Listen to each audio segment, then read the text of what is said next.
você vai entrar por essa porta, já vimos que a porta é Jesus, não é verdade? Então vem comigo. Olha aqui, ó. Pega aqui o livro de Atos, Atos dos Apóstolos, Atos capítulo 2. Por quê? Porque Jesus está falando que aquele que entrar por mim, aqui, ó, João capítulo 10, verso 9. Ó. Eu sou a porta. Quem entra por mim será salvo. Ele entrará e sairá e encontrará pastagem. Então, quem entra por mim será salvo. Jesus é a porta. Quem entra por Jesus é a porta. Quando você está lá no mundo, lá na vida, nas práticas do mundo, mas você agora quer consertar a sua vida. Então você diz, eu quero seguir Jesus.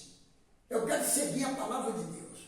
Então você geralmente procura uma religião. Chega lá, você estuda, fica congregando por um período de tempo, e depois você diz, eu quero ser batizado. Nós sempre... Por que você quer ser batizado? Porque você quer fazer parte daquela comunidade cristã, chamada de povo de Deus. É ou não é? Pois é. Você diz, não, eu quero ser batizado. E quando você se batiza, é aquela alegria tremenda, porque você diz, agora pronto, agora eu não sou mais do mundo, não. Agora o que eu quero fazer é seguir a Jesus aqui, ouvir a palavra, meditar, servir aqui no carro, uma coisa aqui dentro, todos juntos, cantando, louvando. Não é assim? Então você saiu do mundo e entrou para uma vida cristã. Aí agora vem um adendo aqui para você, porque para você entrar para aquela família cristã, você teve que passar pelo batismo. Foi ou não foi? E quando você foi batizado lá, que é o que toda a igreja, toda a religião faz, é ou não é? Prepara tudo, ou muitos batismos são nas águas correntes, rios, né? Porque o batismo, a fórmula certa do batismo, a forma certa do batismo, melhor dizendo, a forma, ela é por imersão, mergulhar a pessoa na água. Mergulhar, não é por água na cabeça, por aspersão, é por imersão, imergir. Né? Esta é a forma correta do batismo. Mas a fórmula é o que diz o pastor, o pregador, aquele que está te batizando. Eu te batizo, aquilo chama-se a fórmula. Aquela fórmula, segundo a Bíblia, me mostra que deve ser em nome de Jesus. Lá em Pentecostes aconteceu que o Espírito Santo desceu e foram quase 5.000 batizados em nome de Jesus. O apóstolo Paulo, em Atos capítulo 9, ele mostra lá que ele foi batizado por Ananias, Atos capítulo 16, verso 22, ele foi batizado em nome de Jesus. Ananias disse, olha, e agora, Saulo, por que demoras? Levanta, lava os teus pecados, invocando o nome dele, entendeu? Atos capítulo 10, verso 43 e 48, falando de outro batismo. Atos 19, falando do batismo de mais 12 homens. Você vai encontrar Atos 19, de 1 a 5. Lídia foi batizada, ela é vendedora de púrpura da cidade de Tiatira, aqui no livro de Atos, foi batizada por Paulo, lá na beira do mar. Atos capítulo 8, falando que Filipe, um discípulo de Jesus, batizou um eunuco, entende? Em nome de Jesus. Então a Bíblia está me mostrando aqui que o batismo verdadeiro, a fórmula batismal, eu te batizo em nome de Jesus Cristo para perdão dos seus pecados e recebereis o dom do Espírito Santo. Aonde é que está esta fórmula batismal? Aqui, ó, em Atos 2, 38. Dizendo aqui, ó, Atos capítulo 2, aqui, o verso 38. É aqui que está a fórmula bíblica do batismo, desde o começo. Desde o começo aqui, ó. Atos 2, 38, diz aqui, ó. Pedro respondeu. Porque Atos capítulo 2, verso 37, está falando aqui, ó. Quando eles ouviram isso, ficaram aflitos em seu coração e perguntaram, falando do povo de Pentecostes aqui, ó, quando os apóstolos estavam lá e Pedro levantou e fez o discurso e eles estavam todo mundo ouvindo, 17 nações ali ouvindo. E quando Pedro terminou de falar, eles disseram, e agora? Olha aqui, ó. Eles disseram assim, quando ouviram isso, ficaram aflitos em seu coração e perguntaram a Pedro e aos outros apóstolos, irmãos, o que faremos? Depois de ouvir essa verdade que Pedro está mostrando, o que faremos?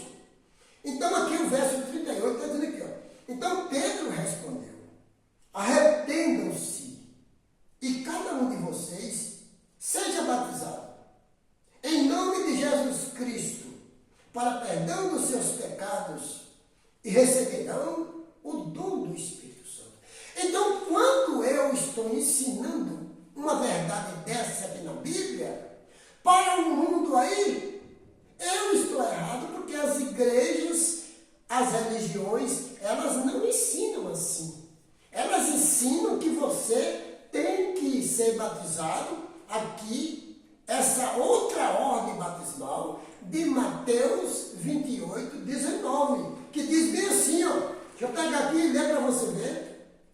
Mateus 28, verso 19. Então, dentro das religiões, não tem uma religião que você não vai encontrar esta fórmula aqui que eu vou ler agora. Mas aquela de Atos ninguém quer saber. Então, lá está falando que quem não entrar pela porta não poderá ser salvo. A porta é Jesus. E o batismo tem que ser em nome dele, porque foi ele que morreu na cruz do Calvário. Foi ele que derramou o seu sangue e está ao lado do Pai, depois que ressuscitou, intercedendo por nós.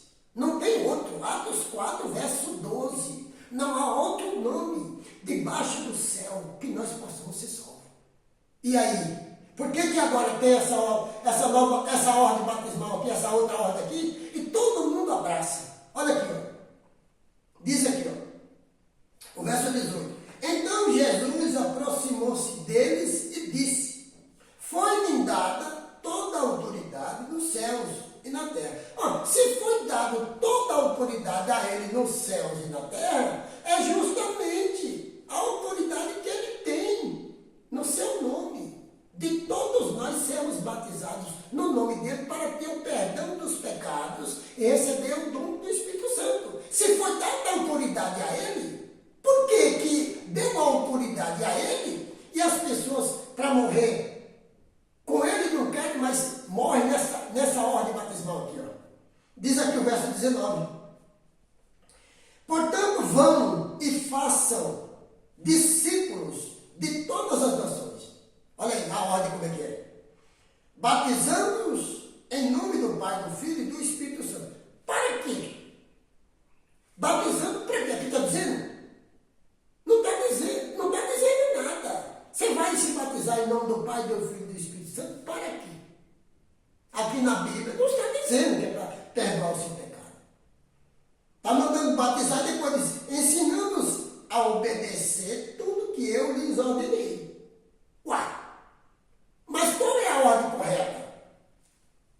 Você batiza para morrer com Cristo e ressuscitar com Ele. E ter os pecados perdoados. Para que adianta eu me batizar e não ter os meus pecados perdoados? Adianta alguma coisa? Não adianta. Eu não vou passar por um batismo onde Ele não vai perdoar o meu problema, não vai limpar o meu problema, não vai tirar o meu problema. Pois eu sou pecador, tenho pecado. E se eu não me arrepender e meus pecados não forem perdoados, eu estou perdido? É ou não é? Pois é.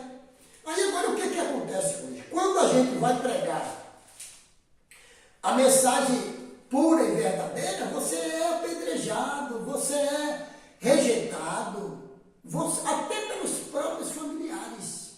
Porque a tradição levantou-se da terra como um monumento da terra e tomou conta. Então, quando aqui na parábola do joio e do trigo, você pode acompanhar aqui a parábola do joio e do trigo. Deixa eu ver se eu encontro aqui para poder, para a gente poder ler, porque as pessoas elas não acreditam existe erro.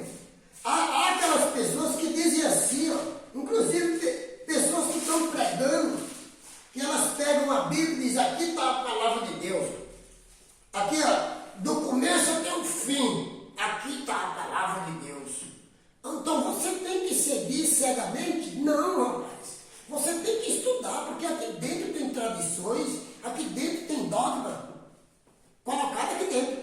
Aqui dentro tem erros teológicos, aqui dentro tem torcimento da palavra, que o apóstolo Paulo falou que os indoutos, inconstantes, torcem a palavra para a sua própria destruição. Aqui dentro tem muita coisa, mas aqui dentro também, na profecia, tem a palavra pura de Deus, a palavra pura, sem mácula, a palavra sem mistura. É essa mensagem do terceiro anjo que eu vos estou lhe anunciando. Essa mensagem que eu estou pregando aqui é a mensagem pura. Tá, meu amado? Então, deixa eu ver aqui onde eu encontro aqui a parábola do trigo e a parábola do joio, aqui no livro de Mateus, aqui no capítulo 13. Tá, meu amado?